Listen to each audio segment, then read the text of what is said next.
কথা বলেন আপনি। উনাদের তো ভয় পাওয়ার কথা ছিল, ভয় আপনি পাচ্ছেন কেন? কথা বলতে বলেন, আপনার সাথে আর কি কথা বলতে, কেন বলবেন? আমরা কথা বলবো। না ভাইয়া, আমি তো বললাম আপনার সাথে আমি কেস করছি। থানায় এর আগে পলাইছে। 16 ডিসেম্বর বিজয় দিবস উপলক্ষে সবাইকে অগ্রিম শুভেচ্ছা।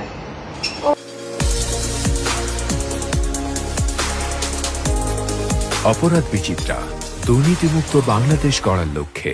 ফ্যাসিস্ট শেখ হাসিনা আওয়ামী লীগের দোসর বহুরূপী পরিচয় প্রদানকারী নারী পায়েল আক্তার নূপুরের খুঁটির জোর কোথায়? এই নূপুর আওয়ামী লীগের মদতপুষ্ট সুবিধাভোগী নারী দলীয় ক্ষমতার দাপট দেখিয়ে কোনো কিছুর তোয়াক্কা না করে উচ্ছৃঙ্খলভাবে জীবনযাপন ও চাঁদাবাজি করে আসছেন বলে একটি সূত্রে জানা যায়। সন্ত্রাসী সংগঠন আওয়ামী লীগ সরকার থাকাকালীন লীগের ক্যাডার বাহিনীর সহযোগিতায় লুটেপুটে খেয়েছেন ঢাকা সিটি জুড়ে। বৈষম্য বিরোধী ছাত্র আন্দোলনের গণ অভ্যুত্থানের মুখে খুনি শেখ হাসিনা পালিয়ে যাওয়ার পরে নূপুর তার এই চাঁদাবাজি অব্যাহত রাখতে কখনো সমাজসেবিকা, নারী উদ্যোক্তা, বিশিষ্ট বিজনেসম্যান, কখনো সাংবাদিক ও মানবাধিকার প্রেসিডেন্ট পরিচয় দেন, কখনো আবার সচিবালয় সামলান, অডিও কল রেকর্ড প্রমাণিত এবং তদন্তকারী পুলিশের এসআই সারোয়ারের কাছেও এমনটি বলেছেন নূপুর।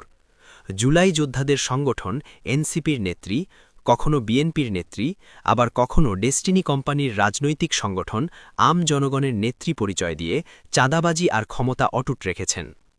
আম জনগণের পক্ষে নিজ এলাকা টাঙ্গাইল মির্জাপুর ৭ আসন থেকে সংসদ সদস্য পদ প্রার্থী হিসেবে নির্বাচন করবেন বলে প্রচারণা চালাচ্ছেন এবং দল থেকে নাকি তাকে নমিনেশন দিছেন দাবি করেন এই প্রতারক বহুরূপী নারী পায়েল আক্তার নূপুর। এই বিষয়ে আম জনগণের সদস্য সচিব ফাতেমা তাসনিমের কাছে জানতে চাইলে তিনি বলেন, পায়েল আক্তার নামে কাউকে নমিনেশন দেওয়া হয়নি, তিনি সিলেক্ট্রিক নন এবং তার কথা দাবি অসত্য। স্বৈরাচারী সরকার থাকাকালীন বাংলাদেশ আওয়ামী যুবলীগের কেন্দ্রীয় কমিটির সাবেক সাধারণ সম্পাদক ও ঢাকা ১৪ আসনের অবৈধ সংসদ সদস্য মাইনুল হোসেন খান নিখিল এর সাথে সখ্যতা গড়ে তুলেন। মূলত দলীয় ফ্যাসিস্ট সরকার থাকাকালীন নূপুরের ক্ষমতার মূল উৎস এই নিখিলই ছিল অন্যতম। নিখিলের সাথে পায়েলের অনেক ছবি সোশ্যাল মিডিয়ায় এখনও ভাসমান। এই ক্ষমতার অপব্যবহার করেই ভুক্তভোগী ইউনুস মোল্লার কাছ থেকে ব্যবসার নামে পায়েল আক্তার নূপুর এবং তার পিতা সেলিম আহমেদ খান ৫৮,৪৫,০০০ টাকা আত্মসাৎ করেন। তাদের নামে মামলাও হয়েছে। সিআর মামলা নং ২৬৮২/২৫ ইং, ধারা ৪২০/৪০৬/৫০৬ দণ্ডবিধি। ১ নং আসামি তার বাবা মোহাম্মদ সেলিম আহমেদ খান, ২ নং আসামি পায়েল আক্তার নূপুর, ৩ নং আসামি তার হাজব্যান্ড মোহাম্মদ সোহানুর রহমান সোহান এবং ৪ নং আসামি তার ছোট ভাই সানজিদুল ইসলাম জয়। এরা যেখানেই স্বার্থ দেখেন সেখানেই হুমড়ি খেয়ে পড়েন, স্বার্থ ফুরিয়ে গেলে লাথি মেরে চলে যায়। নূপুর বৈবাহিক জীবনে বিবাহিতা হলেও ঘরের হর্তাকর্তা একমাত্র তিনি। তার কমন ছাড়া স্বামী কোনো কিছুই করতে পারেন না বলে তার ঘনিষ্ঠ ও এলাকাবাসী জানান, স্বামীকে সবসময় চাপের উপরে রাখেন। তবে ঘরের বাহিরে চিত্র ভিন্ন। পরপুরুষের সাথে সখ্যতা গড়ে তোলা, তাদের সাথে পরকীয়া সহ অবৈধ মেলামেশা করা, ঘণ্টার পর ঘণ্টা তাদেরকে সময় দেওয়া, এক কথায় একটা বাজারি নারী হিসাবে এলাকাবাসী আখ্যা দিয়েছেন। আবার কেউ কেউ বলেন, নূপুর অপরাধ জগতের কিং এবং আওয়ামী লীগ পালিয়ে গেলেও বাংলাদেশে বসে আওয়ামী লীগের প্রতিনিধিত্ব পালন করেন, বিনিময়ে সন্ত্রাসী সংগঠন থেকে তার বিকাশ নাম্বারে লক্ষ লক্ষ টাকা আসে। তারা এটাও দাবি করেন যে তাকে গ্রেফতার করে আইনের আওতায় এনে জিজ্ঞাসাবাদ করলে সকল কিছুই বেরিয়ে আসবে। অপরদিকে ফেসবুক সোশ্যাল মিডিয়ায় তার টাইমলাইন আইডি ঘাটাঘাটি করলে এটাই প্রমাণিত হয় তিনি যে একজন আওয়ামী লীগের দোসর সেটা বেরিয়ে আসে। তবে কিছু ডিলিট করলেও এখনও অনেক তথ্য বিদ্যমান আছে। আওয়ামী লীগের এমপি, মন্ত্রী, নেতা খাতা সকলের সাথে কোনো না কোনো অ্যাঙ্গেলে সেলফি তুলে দেদারসে ফেসবুকে আপলোড করেন নূপুর।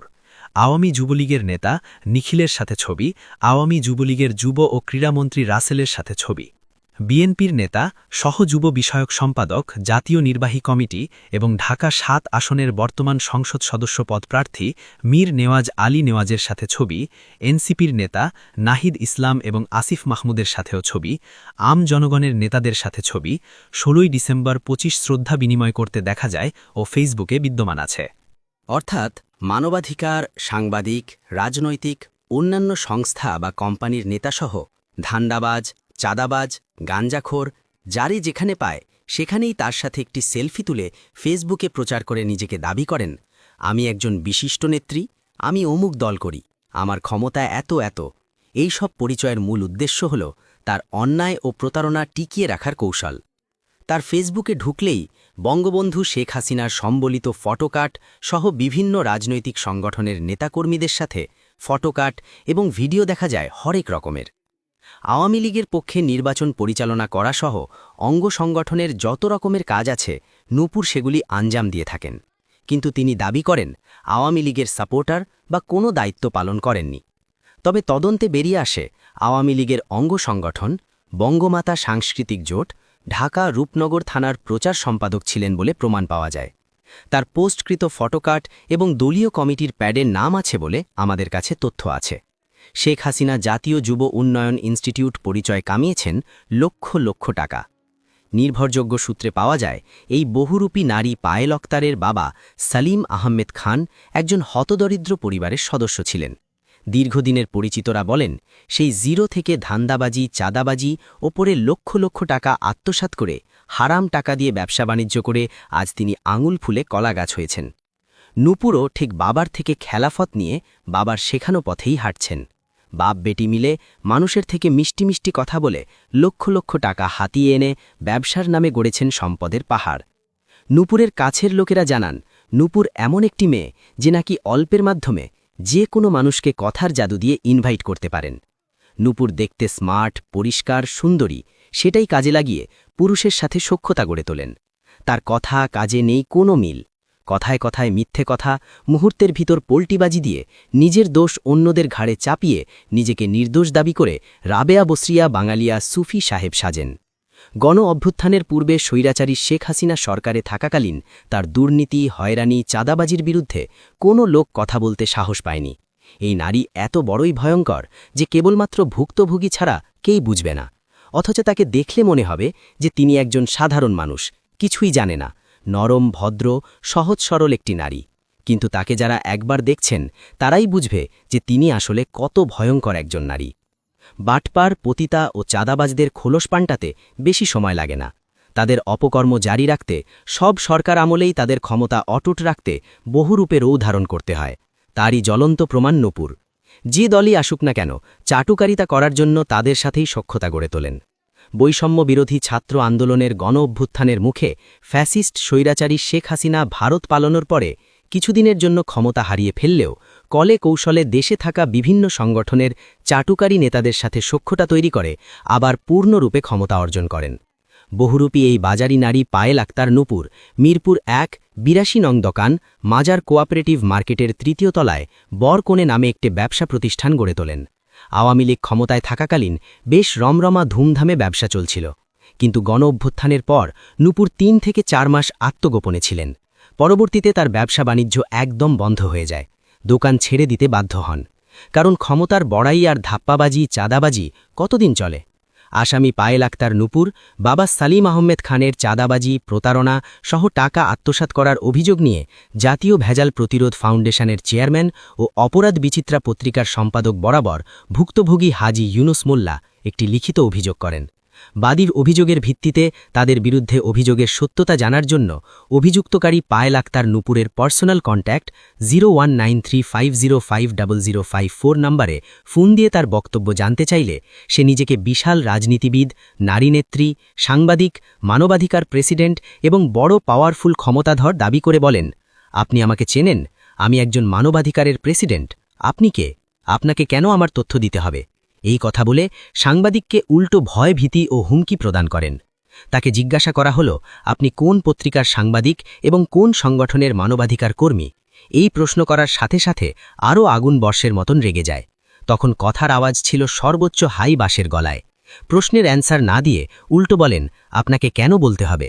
কথা বলতে বলতে এক পর্যায়ে সাংবাদিককে হেনস্থা, তুইতাকারি ও অশ্লীল ভাষায় গালিগালাজ এবং সাংবাদিককে প্রাণনাশের হুমকিসহ দেখে নেওয়ার হুমকি প্রদান করেন। এমতাবস্থায় সাংবাদিক তার পরিবার নিয়ে শঙ্কিত আছেন। অপরাধ চক্রের হোতা ও সন্ত্রাসী পায়েল আক্তার নূপুরের হুমকি দেওয়ার পরে আইনের নিরাপত্তার জন্য মতিঝিল থানায় একটি সাধারণ ডায়েরি করা হয়েছে। জিডি নম্বর 1729 তারিখ 20/12/2025 ইং। এ বিষয়ে থানা থেকে পুলিশ ফোন দিয়ে আশ্বস্ত করেছেন যে তদন্ত করে আইনি ব্যবস্থা নেওয়া হবে।